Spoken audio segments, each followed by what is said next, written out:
जालंधर की लोकसभा सीट पे आज चुनाव के नतीजे आए हैं, जिस पे आम आदमी पार्टी की ऐतिहासिक जीत हुई है। अभी तक लगभग 58,000 वोट से आम आदमी पार्टी के कैंडिडेट रिंकू जी आगे चल रहे हैं। थोड़ा सा गिनती और बाकी है, लगभग शायद 10,000 वोट की गिनती और बाकी है।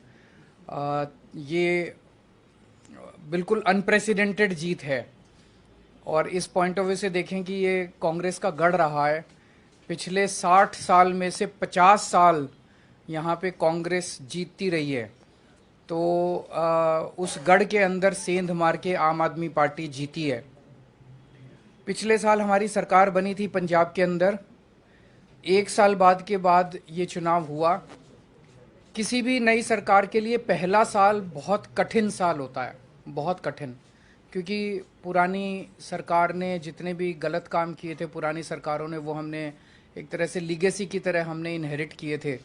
और बहुत सारी प्रॉब्लम्स थी। उन सारी प्रॉब्लम्स को सॉल्व करते करते करते पंजाब की आम आदमी पार्टी की भगवंत मान सरकार ने एक अपने लिए इतना पॉजिटिव वातावरण क्रिएट किया कि जितने काम किए, हम तो केवल काम की राजनीति करते हैं, ना हम धर्म की राजनीति करते, ना हम जात की राजनीति, केवल काम।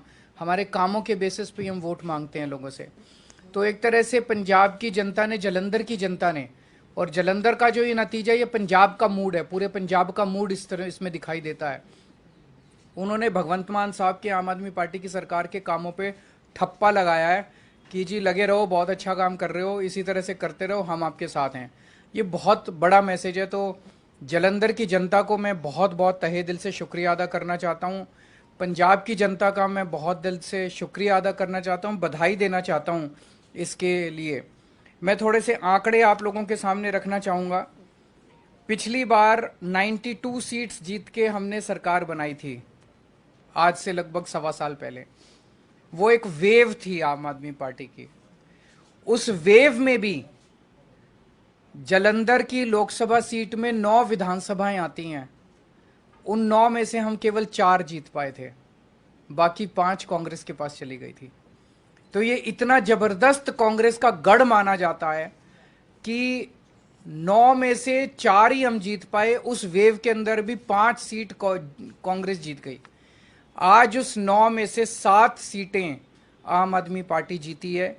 केवल 2 जालंधर सेंट्रल और जालंधर नॉर्थ की सीटों पे हम थोड़ा पीछे हैं। पिछले साल असेंबली का जो चुनाव था विधानसभा का, उसमें हमें पूरे पंजाब में 42% वोट मिले थे, लेकिन जालंधर में हमें बहुत कम वोट मिले, हमें 28% वोट मिले। आज इसको हमने बढ़ा के हम लगभग 34% वोट पे हैं और जालंधर जीत रहे हैं। पिछले बार असेंबली चुनाव में 4 विधानसभाएं ऐसी थी, शाहकोट, आदमपुर, फिलौर और जालंधर नॉर्थ, जहां पे हम तीसरे नंबर पे थे। आज इन 4 में से 3 सीटें हम जीत गए हैं और 1 सीट पे हम सेकंड नंबर पे हैं।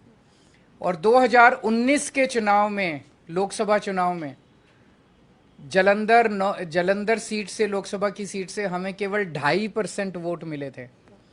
आज हमें 34% वोट मिले हैं और हम जीते हैं। दूसरी पार्टियों ने, बीजेपी ने एक नेता के, अटवाल साहब के बेटे, चरणजीत सिंह अटवाल के बेटे को टिकट दिया था। कांग्रेस ने संतोष सिंह चौधरी के बेटे को पत्नी को टिकट दिया था। दोनों को हरा के पंजाब की जनता ने परिवारवाद को हराया है और काम की राजनीति को वोट दिया है। 2014 में आम आदमी पार्टी की 4 सीटें थी लोकसभा में, 2019 में 1 सीट रह गई, और फिर जब मान साहब पंजाब के मुख्यमंत्री बने तो 1 भी सीट नहीं बची। आज आम आदमी पार्टी की लोकसभा में एंट्री हो रही है, 1 सीट से एंट्री हो रही है, और मैं समझता हूं कि बहुत जल्दी आम आदमी पार्टी का लोकसभा के अंदर बहुमत भी होगा। भगवान ने अगर चाहा और देश की जनता ने अगर चाहा तो आम आदमी पार्टी अब नेशनल पार्टी बन चुकी है। तो एक लोकसभा ही ऐसी जगह थी जहां आम आदमी पार्टी की मौजूदगी नहीं थी, अब वहां भी आम आदमी पार्टी की मौजूदगी हो गई है।